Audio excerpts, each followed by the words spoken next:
Good afternoon, everyone. My name is Patrick Gerard. I'm ICAM's Director of Advocacy. I'm delighted to be here on the opening day of conference to tell you more about ICAM's Positive Cities Pledge and to share with you our call to action. ICAM brings together some of the world's leading animal welfare NGOs to change how we care for free-roaming dogs and cats globally. Our shared vision is straightforward: communities where animals and people live side by side in harmony. But to achieve that vision, we need our towns and cities to be dog and cat friendly. And here's why. Right now, around 400 million dogs and around 600 million cats live on the streets of our towns and cities across the world.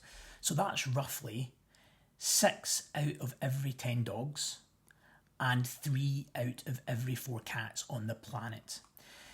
When these populations aren't properly managed, the number of unwanted puppies and kittens can spiral out of control. And when they're unmanaged, these animals can suffer. They can go hungry, get sick. They're often mistreated because there's conflict with human populations. And that's an important point. It's not just the animals who face problems. When street animal populations are unmanaged, it can create real challenges for the people that live in these communities. There's a higher risk of bites and injuries.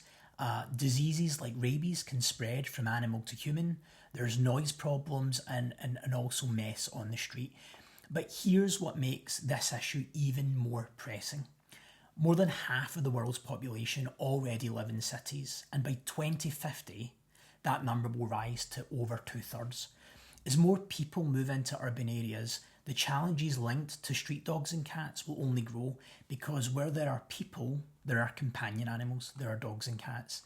That's why we know the time to act is now. We need humane management now. But how do we turn this urgency into action? How do we get cities around the world to step up and tackle this challenge humanely? We know that we needed an approach that we could scale, something that would grow and spread, where each city's commitment would inspire other cities to join in. And a pledge does exactly that. It can scale and multiply, and let me explain why. First, a pledge gives cities a clear roadmap. It turns good intention into real action, showing city leaders exactly what needs to be done and how to do it. Secondly, pledges create momentum. When one city commits, others pay attention. No one wants to be left behind. We've seen this work for climate action. Thousands of cities have signed climate pledges, and each new signature strengthens that movement. Third, public pledges bring recognition. Cities take pride in being seen as pioneers. When they sign up, they gain positive visibility, which helps keep them accountable. And finally, pledges unite people around a common purpose. City officials, vets, animal welfare groups, and local communities all work towards the same goal. So that's exactly why we've chosen a pledge, because it's a proven way to create real lasting change for animals in cities and everywhere. Now I want to tell you a little bit about what the pledge actually looks like in practice, the pledge that we have created. Picture a city where people and animals live together in harmony, where the streets are safe, neighbourhoods are clean, and dogs and cats are valued members of the community. This isn't just wishful thinking, this is exactly what we're working towards with the Positive Cities Pledge. When cities sign this pledge, they're committing to a compassionate, evidence-based approach to managing dog and cat populations in their city. Positive cities take actions that improve public health and safety, quality of life, economic development, and animal welfare. This means implementing strategies to prevent diseases like rabies, reduce dog bites and traffic accidents, and put in place policies that prevent cruelty and abandonment. Positive cities invest in infrastructure that supports responsible ownership, whether that's dog-friendly spaces, licensing and registration systems, or veterinarian training. It's tailored to what each community needs most. To make sure that these efforts succeed, cities focus on engaging their communities. They develop local communication strategies that promote compassionate care, responsible ownership, and safe behaviour around animals. They identify the root cause of free-roaming animals and tackle those problems with the right solutions, all backed by solid evidence and research. That means regularly monitoring their animal populations and adjusting their approaches based on what actually works. They work with local partners to make the most of available resources, investing in proper infrastructure and regulation. And they make it clear who is responsible for population management within the city so that action can be taken quickly and effectively where cities need it most. Together, these 8 connected commitments create a powerful blueprint for positive cities. In November, ICAM launched the Positive Cities Pledge at the UN Habitat World Urban Forum in Cairo with 3 beacon cities: Bangkok, Cape Town and Ilfov County. Each faces different stray population challenges.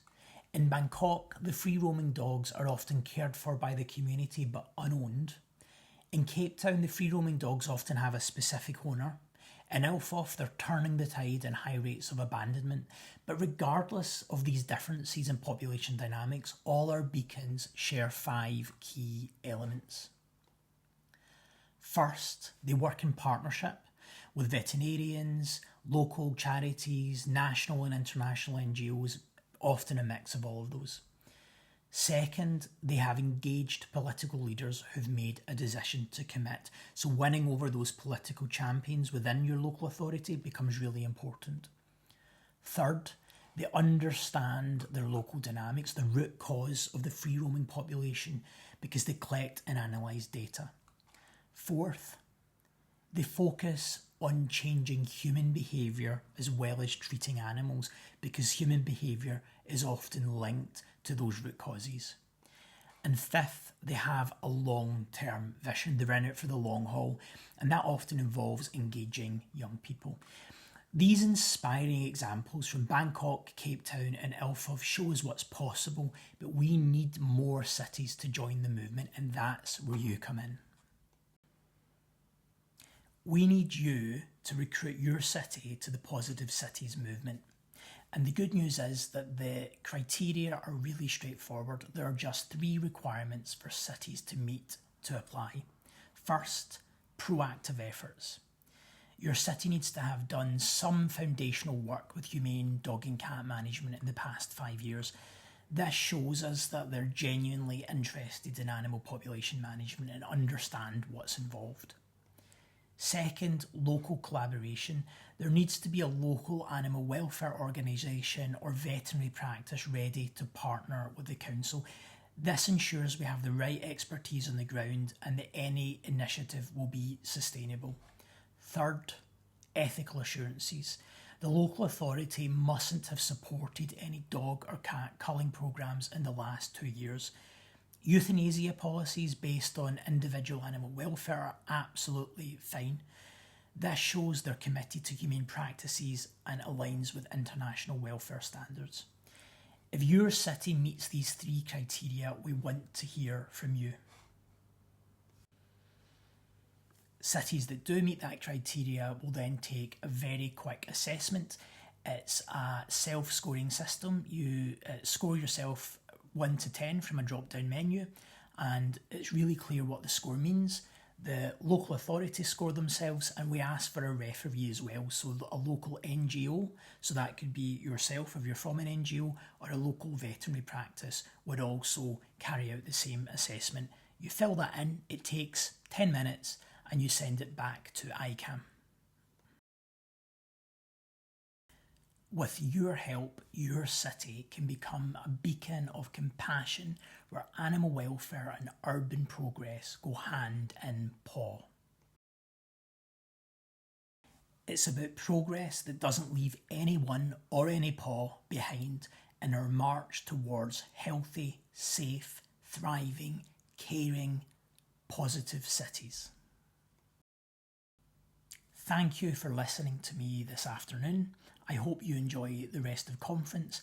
My email address is on the screen now. Please feel free to get in touch if you would like a conversation and if you would like to discuss how your city can become a positive city.